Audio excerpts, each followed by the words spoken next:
Nada nunca fue suficiente. ¿Qué clase de infancia fue esa? Solo tenía 8 años de edad. Me fui porque no tenía sentido tratar de arreglar algo que ya no tenía arreglo.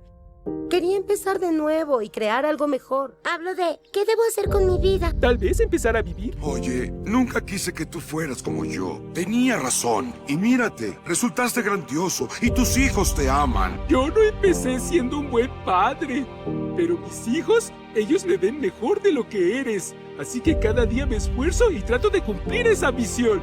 ¡Déjenme salir! ¡Tengo que volver con mi familia! ¡Yo tengo que volver con ellos! ¡Tengo que volver!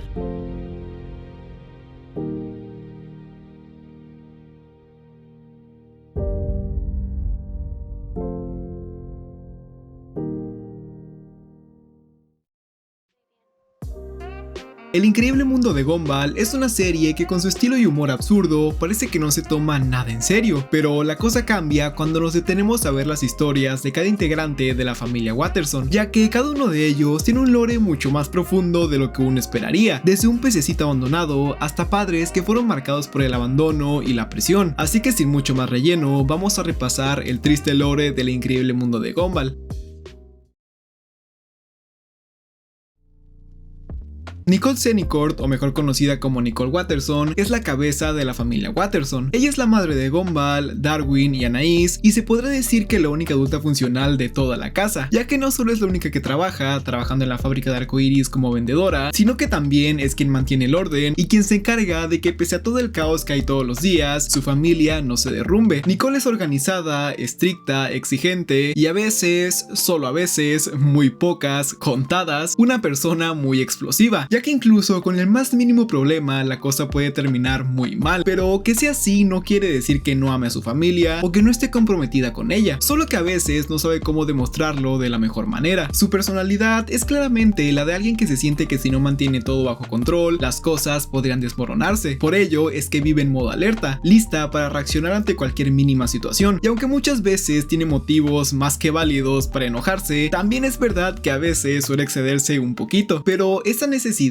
casi obsesiva de tener todo bajo control no existe solo por gusto, sino por miedo profundo a que todo se vaya a la mierda si descuida a sus seres queridos. Y tiene mucho sentido que sea así si tomamos en cuenta el cómo fue su infancia. Nicole fue criada por Mary y Daniel, quienes eran unos padres obsesionados con la perfección. Desde niña le exigieron ser la mejor en todo, y para que se den una idea, hasta le pusieron doctora como primer nombre para forzarla desde bebé a alcanzar algún tipo de meta. Nicole es mi segundo nombre. Mi nombre de pila es doctora. Solo queríamos lo mejor para ti. Desde muy pequeña la llenaron de todo tipo de actividades, clubes, exigencias y en general mucha presión, como por ejemplo, si sacaba algo que no fuera una más, le decían que no era suficiente y que lo había hecho mal. Nicole, tenemos que hablar de tu reporte de nota. Género. Sí, es una F de femenino. Que seas niña no es una excusa. Lo realmente dañino es que esa presión no venía acompañada de algún tipo de validación emocional. Sus padres jamás la consolaban ni la escuchaban. La única interacción que tenían con ella era para pedirle más y más logros. Siempre han estado decepcionados de mí. Oh, solo porque te amamos. No, porque siempre tuvieron expectativas muy altas para mí. Nada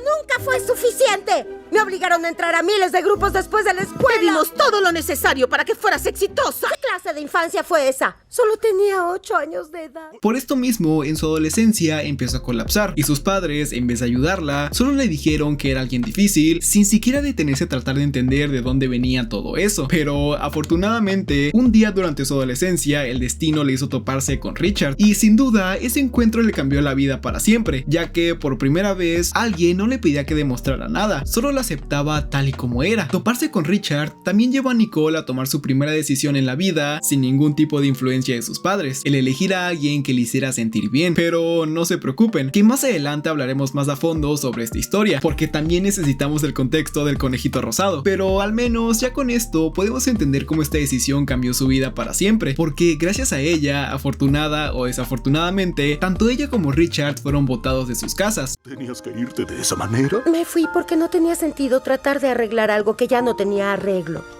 Quería empezar de nuevo y crear algo mejor. Dándoles la oportunidad de vivir juntos, aunque empezando desde muy abajo, algo que eventualmente los lleva a formar una familia. Pero desafortunadamente los traumas no desaparecen fácilmente. Ese deseo de tener todo bajo control, esa exigencia, todo viene de lo que vivió. Cuando grita, cuando se frustra, no es solo porque es estricta, es porque tiene miedo. Miedo de que algo salga mal, de que todo lo que le ha costado construir se venga abajo, porque nadie le enseña a fallar. Y aún siendo una adulta, en el fondo, sigue luchando contra esa idea de que equivocarse es inaceptable. Nicole no es perfecta, pero tampoco es una villana. Es una mujer que, pese a cargar con muchas heridas emocionales, se esfuerza todos los días para darle a su familia lo que ella no tuvo: amor, comprensión y sobre todo apoyo. Y por eso, más allá de ser la mamá estricta y fuerte, Nicole es uno de los personajes más complejos, reales y humanos de toda la serie. Pero si queremos entender mejor todo esto, primero tenemos que conocer a su otra mitad. Solo así podremos ver el contraste y a la vez el complemento emocional que existe entre ambos.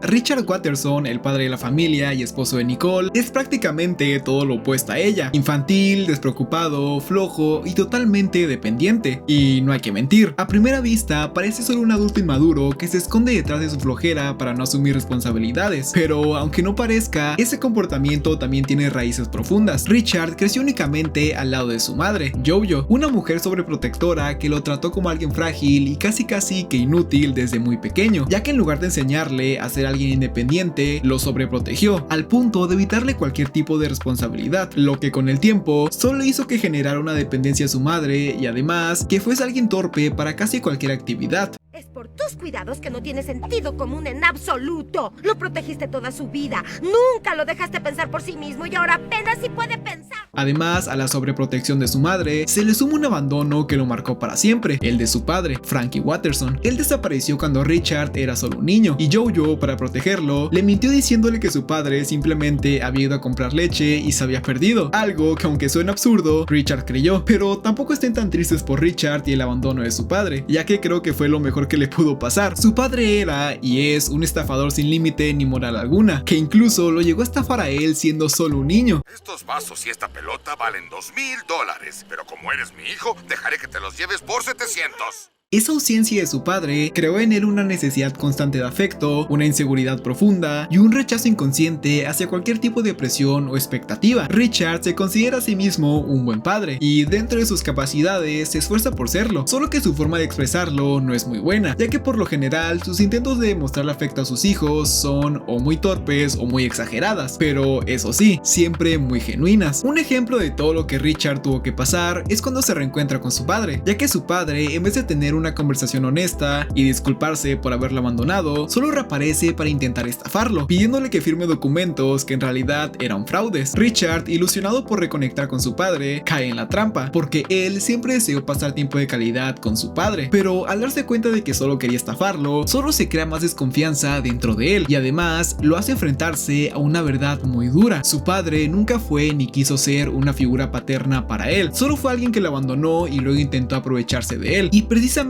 por eso Richard quiere ser un buen padre, porque no quiere que sus hijos crezcan sintiendo lo que él sintió, no quiere que se pregunten por qué no estaba, ni que se enfrenten a la vida con ese vacío emocional que él arrastraba desde niño. Y pese a que Richard no tiene muchas herramientas para hacerlo, tiene la intención y eso lo hace intentarlo una y otra vez a su manera. Yo no empecé siendo un buen padre, pero mis hijos, ellos me ven mejor de lo que eres. Así que cada día me esfuerzo y trato de cumplir esa visión. También es interesante ver cómo Richard reacciona ante las relaciones de su madre. Por ejemplo, cuando ella empieza a salir con Louis, Richard se siente reemplazado, y no por celos románticos, sino porque siente que está perdiendo a la única persona que, a pesar de todo, siempre estuvo ahí para él. Se comporta como un niño porque tiene miedo de perder a la única figura afectiva que conoció durante años. Y no es que Richard rechaza a Louis por maldad, sino porque para él representa una amenaza para el vínculo con su madre. Yo sé que muchas veces Richard se comporta como un niño, pero es un reflejo de cómo la ausencia, la sobreprotección y la falta de herramientas emocionales pueden marcar a alguien de por vida. Y justamente por eso, el episodio de las opciones tiene un valor muy especial, porque no solo trata de cómo Nicole lo elige a él, sino de cómo dos personas totalmente rotas y con traumas distintos deciden comenzar de nuevo. Así que ahora sí, veamos de qué trata ese episodio. El episodio comienza con Gumball, Darwin y Anaïs en la mesa, exigiendo a gritos comida, mientras de fondo se escucha a Nicole diciendo que lo único que quería era que su familia se comportara como una normal, al menos para la cena. Solo quería que nos comportáramos como una familia normal y civilizada durante la comida. Podría haber deseado. Mientras ella preparaba la cena, Richard le estaba ayudando, entre muchas comillas, ya que lo único que hacía era entorpecer aún más la preparación de la cena. Nicole, tratando de arreglar todas las cagadas que había hecho Richard, descuida un sartén y todo prende fuego. Y su familia, en vez de hacer algo útil y apagar el fuego, lo empieza a avivar más. Así que Nicole, como siempre, se termina haciendo cargo de la situación. Y ahí es cuando se empieza a preguntar cómo es que llegó al punto de tener esa familia. Ese fue el momento en el que me pregunté, ¿cómo llegamos a esto? ¿En qué me equivoqué? Eso es, fue el día en que lo conocí. Comienza a recapitular cómo había sido el día en el que había conocido a Richard. Ese día ella estaba en camino a una competencia de karate, pero debido al tráfico que había, sus padres la hacen bajarse del carro y ponerse a correr para que pudiera llegar a tiempo a su competencia. Y recuerda... Lo sé, también te amo. No, iba a decir que el segundo lugar es el primero de los perdedores, pero sí... Nicole empieza a correr por el parque y es cuando se empieza a topar con todo tipo de obstáculos, personas y situaciones. Primero se encuentra con este señor que recién había terminado de pavimentar una calle, así que Nicole, como era buena onda, decide mejor tomar otra ruta antes que estropearle el trabajo. Me llevó todo el día, pero terminé el trabajo. Sigue corriendo y se encuentra con Banana Bob, que le pregunta si quiere escuchar su canción, pero como Nicole llevaba prisa ni le pone atención. Más adelante se encuentra con Harold Wilson, que se le intenta ligar, pero otra vez Nicole no le hace ni caso. Después se encuentra con el señor pequeño, que estaba haciendo una manifestación para cambiar la medicina por abrazos, pero otra vez a Nicole no le importa mucho y sigue con su camino. Tras pasar por más gente, Nicole finalmente llega a un lugar completamente desconocido, muy adentrado y en el bosque, y es cuando se da cuenta de que estaba totalmente perdida, pero no todo estaba perdido, porque ahí mismo es donde se topa con Richard, que por alguna razón estaba dentro de un tronco. Ayúdame, por favor. Ese fue el momento. Pero, ¿y si no hubiera ido a la derecha? ¿Dónde estaría ahora? Ahí es cuando Nicole se pone a imaginar cómo hubiera sido su vida si es que hubiera tomado decisiones distintas a las que tomó ese día. Y aquí es cuando comienza el verdadero cine. El primer universo alterno que vemos es uno donde Nicole sí decide pasar por encima del pavimento recién puesto, lo que hizo que sí pudiera llegar a tiempo a su torneo. En este futuro, Nicole gana el torneo, se gradúa, se hace rica, es elegida como presidenta, toma el poder, se hace una dictadora y todo acaba cuando los revolucionarios la derrocan. Un futuro que, aunque es muy prometedor, no le convence mucho, así que decide no pasar por el pavimento. Su siguiente decisión era detenerse a escuchar la canción de Banana Bob, una decisión que sin saberlo la llevaría a casarse con él y tener hijos. ¿Quieres escuchar mi canción? Ok.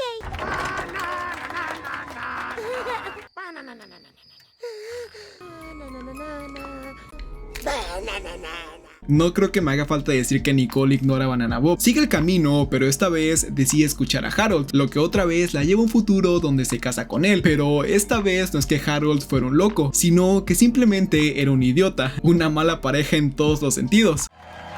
Te ves mejor con el pelo puesto. ¿Qué te pareció el sushi? Me llevó horas. Está frío. Déjame calentarlo un poco. Eso es suficiente para ti, lo es. Ya está caliente, ya está caliente para... Muy bien merecido, no vamos a mentir. Nicole, tras decidir ignorar a Harold también, se da cuenta de que no había formas viables para evitar conocer a Richard, así que finalmente acepta su destino y mantiene Ayúdame, todas sus por favor. decisiones. Soy Richard. Supongo que no tenía otra alternativa. Nicole. Nicole se detiene y saluda a Richard, hablan un poco y Nicole le dice que se tenía que ir porque tenía que llegar a su torneo, y ahí es cuando Richard le hace cuestionarse toda su vida. Tengo que correr ahora ¿Por qué? para competir, ¿Por qué? ¿Por qué? para que las personas me quieran. Nicole le dice que quería tener éxito para caerle bien a la gente, algo que refleja muy bien todo lo que ya les conté cuando hablamos de ella. De repente dan las 2 de la tarde y Nicole se pone a llorar porque le había fallado a todos al no llegar al torneo, especialmente a su familia. Ya son las 2 en punto. Es muy tarde. ¿Qué harías tú en mi lugar? Hablo de ¿qué debo hacer con mi vida? Tal vez empezar a vivir. Esas palabras de Richard hacen que Nicole decida mantener esa decisión, y gracias a ello podemos ver toda su historia juntos, cuando eran niños jugando en el parque, los tiempos en su adolescencia, el día en que ella se separó de sus padres después de una discusión, y cómo Richard, a quien también habían corrido de su casa, estaba allí para ella. Vemos también cómo se enteran de que estaba embarazada de Gumball, su nacimiento, el recuerdo de su boda, a la cual sus papás no fueron, el primer cumpleaños de Gumball Gumball, cuando compraron su casa y hasta el nacimiento de Anaís.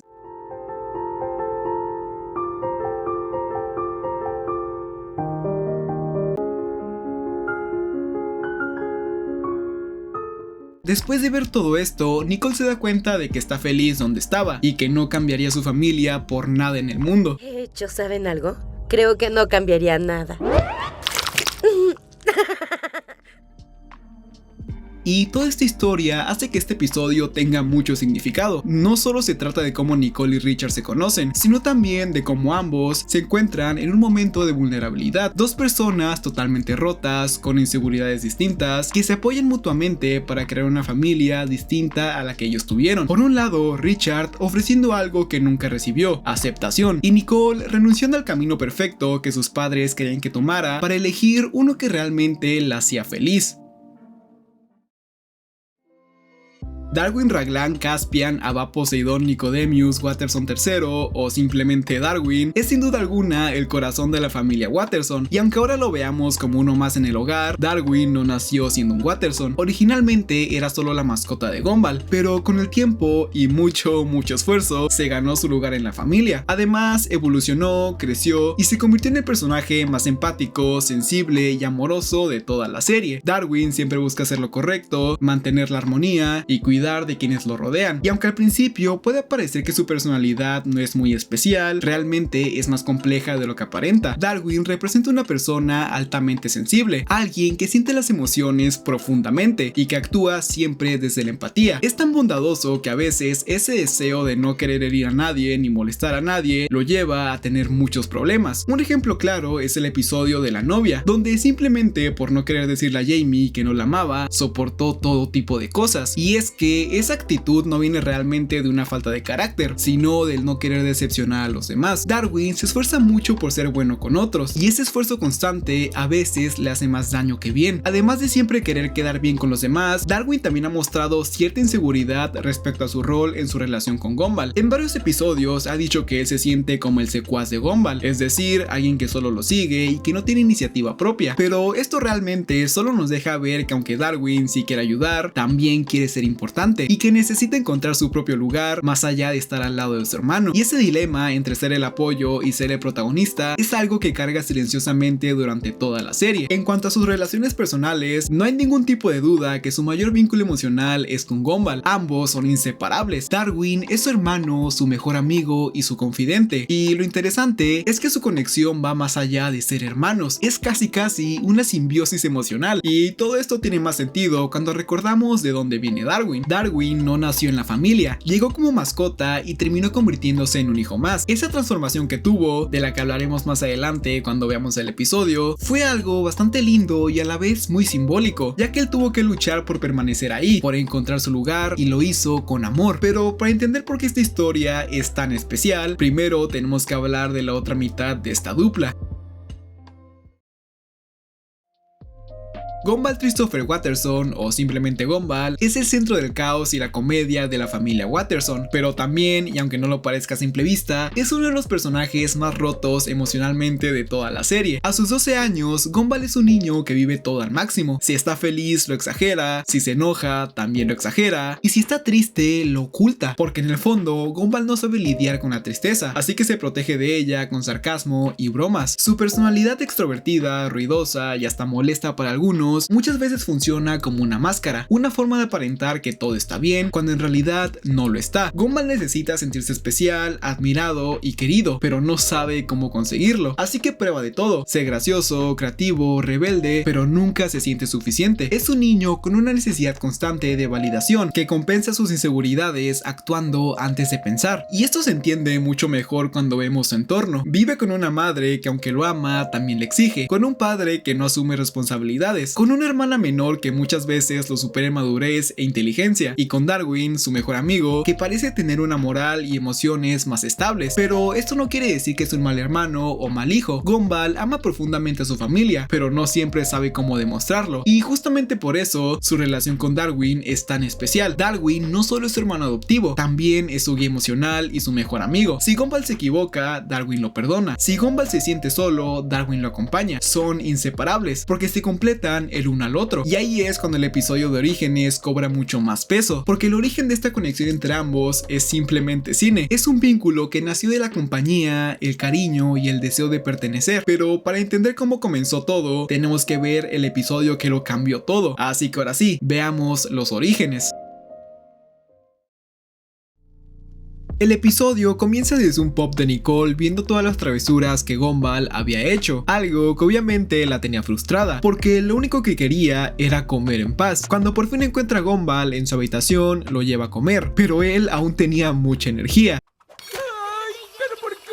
¡Llevan 27 veces! Yo era una niña con energía, pero Gumball opera con un tiempo diferente. Richard y Nicole, viendo que Gumball tenía energía infinita, tienen una maravillosa idea: comprarle una mascota, más específicamente un pez. Gumball, al ver por primera vez a su pez, queda fascinado, pero más importante, se queda quieto por primera vez. Richard y Nicole, felices viendo que Gumball ni parpadeaba, le preguntan cómo es que iba a nombrar a su pez. ¿Y cómo vas a llamarlo, cariño? Darwin. ¿Qué? Pero eso dice Jeff Oxford. Todo parecía ir bastante bien. Gumball se entretenía con su nuevo amigo y Nicole y Richard por fin podían descansar. Pero el problema es que un día en la mañana, Gumball los despertó para decirles que su pez ya no se movía. Puedo, no despierta. Se ve así. Disculpen, esposa e hijo. Voy a ir a la tienda a buscar otro pez naranja. Cuando Richard fue a ver a Darwin, se dio cuenta de que efectivamente estaba desvivido. Así que antes de ir a comprar otro, tira a ese Darwin por el retrete. Adiós, oh dulce amor. Lo malo de todo esto es que ese pez nuevo no duró mucho, porque ese también murió al poco tiempo, lo que hizo que compraran otro pez hasta que ya no quedó ningún pez en la tienda. Lo siento, pero ya no nos quedan.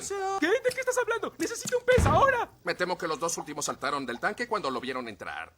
Richard sabía que si le decía la verdad a Gumball, probablemente se iba a poner tan triste que nunca volvería a ver la luz del día. Pero afortunadamente Richard encontró la van roja, esa misma van roja donde compró la tortuga rara. En esa van fue donde compró a nuestro Darwin. Es lo que busca. Por favor, elija de las múltiples maravillas que hay en mi tienda.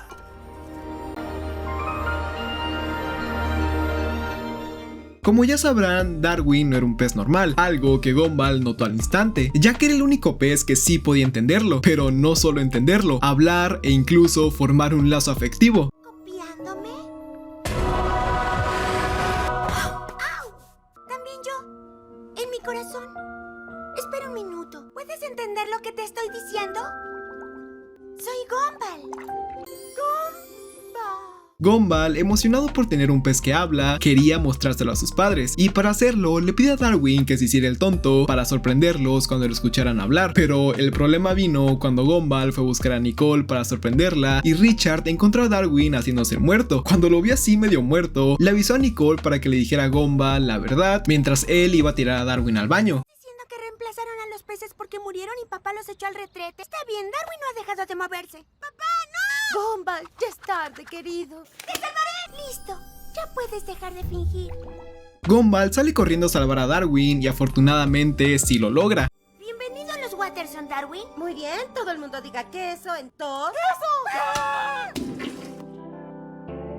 Después de caer por el retrete, Darwin sale de la alcantarilla y se adentra en el mar, donde se encuentra con otros peces. Darwin les pregunta a los peces cómo volver a Elmore, pero ellos solamente le dicen que un pez como él no podría llegar muy lejos yendo por tierra, algo que a Darwin no le importa. Él agarra vuelo y salta hacia la superficie. ¿Cómo puedo regresar a Elmore? Sí, pero los peces no viven en la tierra. No puedes vivir fuera del agua.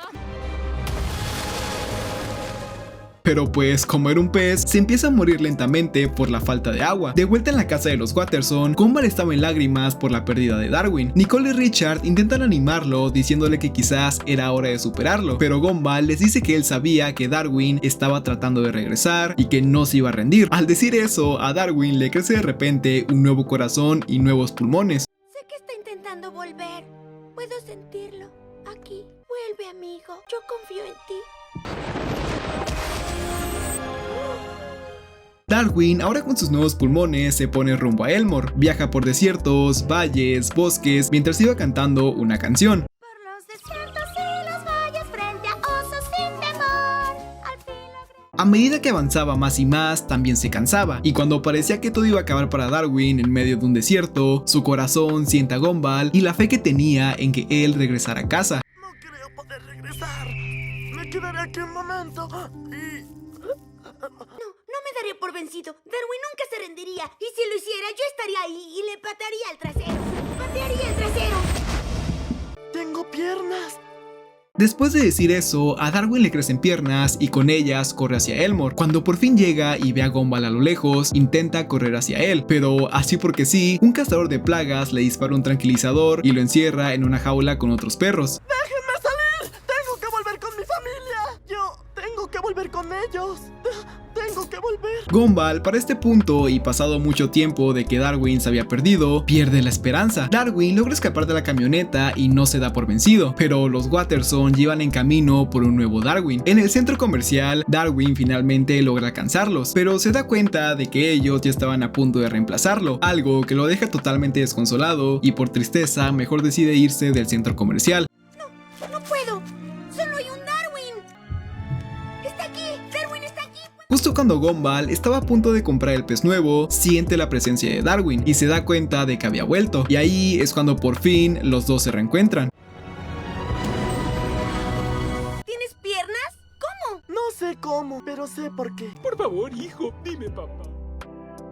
Y así es como Darwin, un pez que fue desechado por el retrete, pasó por todo tipo de adversidades. Murió, revivió, evolucionó, caminó, cantó y corrió solo para poder regresar con quien más lo quería, con Gumball. Los orígenes no solo es el nacimiento de un personaje, es el inicio de una relación irrompible. Es la historia de cómo el amor, incluso en sus formas más raras, pueden convertir a un pez en un hermano. Anais Watterson es sin lugar a dudas la más inteligente de toda la familia, y es que literalmente con solo 4 años ya va a la misma escuela que Gumball y Darwin, resuelve problemas complejos y tiene un vocabulario mucho más avanzado que muchos adultos e incluso que su propia familia. Pero que es una genio no significa que su vida sea más fácil, de hecho es todo lo contrario, porque mientras sus hermanos tienen sus propias inseguridades y traumas familiares, el problema de Anais es más silencioso. Ella no fue abandonada, ni criada bajo presión, ni sobreprotegida hasta la torpeza. Su herida es muy distinta, es la soledad. Anais es tan madura, tan brillante y tan distinta a los niños de su edad que simplemente no encaja, ni con los niños ni con los adultos. Desde pequeña, Anais sintió que tenía que competir por atención, y es que siendo apenas una bebé, intentó deshacerse de Gumball y Darwin porque creía que ellos le estaban robando el amor y la atención de sus padres. Literalmente los lanzó del carro y hasta les puso trampas solo para quedarse como la hija única. Y aunque esto suene muy gracioso, toda esa actitud viene de ese deseo por ser vista. Quiere que le escuchen, quiere que sus padres estén ahí para ella. Pero es que entre todo el caos que hay en su familia y lo autosuficiente e independiente que aparenta ser, muchas veces pasa muy desapercibida. Y el problema no es solo su familia, sino que incluso el hacer amigos es todo un reto para ella. Para que se den una idea, una vez organizó una fiesta por su cumpleaños y nadie fue. Preparé todo esto y no vino nadie. ¿Qué? ¿No invitaste a nadie? Claro que no tengo amigos. A veces eres completamente extraña. Necesitas amigos para una fiesta. Pero el punto de la fiesta era ser amigos. Es que eso literalmente es de las cosas que más duelen en la vida. El hecho de que no tenga amigos hace que sus hermanos de alguna forma se apiaden de ella, hasta el punto de incluso inventarle un mejor amigo imaginario. Hola. ¿En verdad te inventamos? Sí. Anais acepta a ese amigo imaginario porque en el fondo prefiere tener un amigo imaginario que no tener ninguno, pero es que también ni cómo ayudarla, porque es que no sabe cómo relacionarse con los demás, ya que la única vez que por fin consigue una amiga, Judy, se vuelve tan dependiente de ella que la termina absorbiendo. Literalmente se fusiona con Judy por miedo a perderla. Judy está muy cansada por el juego de pelota. Pero es una broma, no puede caminar con sus propios 2 pies como todo. Oye, quiero que te alejes de mi hermana. Lo que obviamente resultó en que Judy huyera y que Anais se quedara sola otra vez, preguntándose el que hizo mal. Eso es lo más doloroso de toda su historia. Siente que cada vez que intenta acercarse a alguien, solamente lo termina alejando. Y es que incluso cuando parece que las cosas van bien, algo termina fallando. Como la vez que Nicole consigue una cita de juegos con Billy, un niño que se supone que era igual de inteligente que ella. Al principio todo va perfecto, hasta que se ponen a discutir cuál caricatura era mejor o algo así, y terminan toda su amistad en cuestión de segundos. O la vez que hace equipo con Jamie, ya que que por un momento parece que realmente ellas dos son amigas, y cuando Jamie le confirma que sí eran amigas, Anaís hasta se pone incómoda porque realmente no sabe qué hacer con ese cariño cuando finalmente llega, y eso dice mucho de Anaís. Es una niña brillante y lógica, pero emocionalmente aún está buscando su lugar. Quiere encajar, pero no sabe cómo. Quiere tener amigos, pero teme que la rechacen. Quiere ser vista, pero a veces ni ella sabe cómo pedir atención, y por eso, aunque su historia no esté marcada por el abandono o la presión familiar, sigue siendo triste a su manera, porque ser tan diferente en un mundo que no está hecho para ti también duele. Y con esto llegamos al final del triste pero también hermoso lore de la familia Watterson. Gracias por ver el video y si te gustó ya sabes qué hacer. Un abrazo, máquinas.